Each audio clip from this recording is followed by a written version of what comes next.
Hello and welcome to the options talk for Year 9 pupils on the subject of psychology. So the first question is, who am I? I'm Miss Player, I'm the head of psychology, also head of English. However, that's not an option subject, you have to take it. We have two teachers here for psychology, myself and Miss Spencer, who is in the science department. So the first question is, what is psychology and why should people be interested in taking it?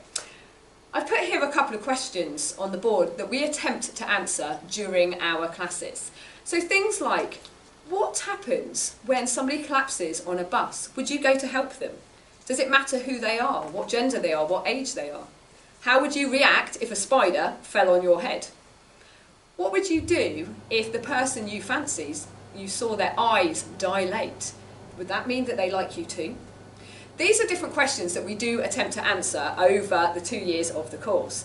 And we look at so many different aspects of life, both within our own societies, but also cultural differences as well. So the question here is, what sort of things do you have to study?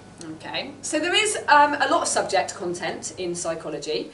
There are two papers, they are both worth 50%, so they're exactly the same, and both papers are out of 100 marks. Each topic is therefore 25 marks. And it's important that pupils are aware that some topics may also have questions that come up in other areas. So the first paper is called Cognition and Behaviour, and we look at different topics such as memory, perception, development and research methods. We start with memory, really useful to try and improve how we can recall key events, especially if we're heading towards our GCSE exams. But we also look at things like eyewitnesses as well. What happens when somebody thinks they've seen a particular person commit a crime, but somebody else who's witnessed the same thing has got a completely different viewpoint of who that person is. We will also be thinking about false memories, alien abductions, supermarkets where pupils have been lost, loads of different things about how memory can and cannot be twisted and changed.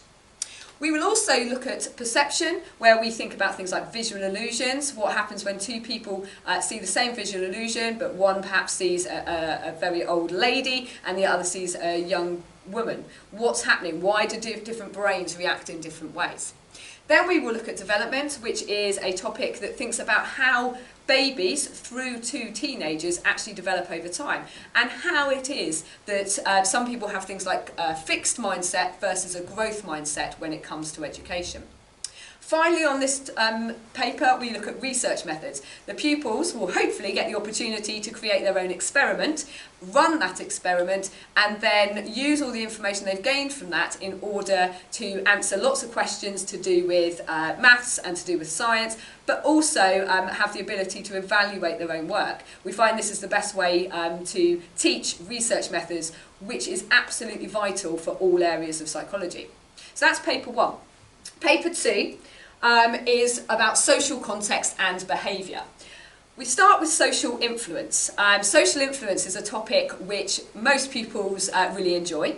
Why do we obey people in authority? Why are you sitting listening to me now just because I'm standing here with a tag around my neck suggesting that I'm a teacher? Why do people obey people with a clipboard in front of them telling them to go one particular way? What is it about the person who is telling everybody what to do that gives them that authority? We also look at conformity. Why do pupils at King's School, most of the time, wear their uniform perfectly? Why do pupils sit and listen? Why do they conform when the fire bell goes? What is going on in terms of the social influence of other people on them? But we also look at when people don't go to the aid of others, thinking about situations where people have made cries for help and eventually have died from their injuries, but no one has gone to help them. A fascinating topic area. We look at language, thought and communication, which is what we're actually currently doing at the moment, thinking about how different cultures react to different things, how they use language to understand the world, but also thinking about things like non-verbal communication. What can you learn about me because of the way I am standing, the way I'm gesticulating and my facial expressions? we look at the brain and neuropsychology. This is your main sort of science area. This is why we do ask for people to have a level 6 or above prediction in science. The brain and neuropsychology also looks at things like CAT scans and PET scans. Where are the issues within the brain? How can we pinpoint them? And when we found them, we can then move on to psychological problems to think about how we can help people who've got problems in certain parts of their brains. Things like, leaning on to things like depression, stress, anxiety, schizophrenia, and those sorts of areas where I think most people who take psychology are taking it because of psychological problems. Okay, they want to find out about how these sorts of areas of our lives can impact us and what we can do to help people that we know who are suffering. So that's the course content.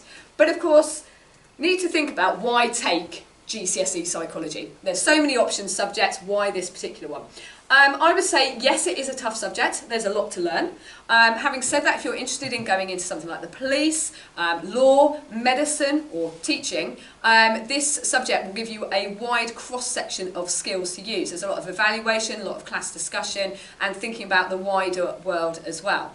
However, don't just take my word for it. I've got a couple of pupils here who would like to explain to you why they think you should take psychology. I'm Daisy and I take GCSE psychology. It's a really fun, enjoyable subject and it's also really interesting. It teaches you a lot about the world around us. It's a really content-heavy subject, but when you're interested and when you enjoy it, it's really easy to keep up. And it's a great subject that goes alongside other options like health and social care, triple science and sociology.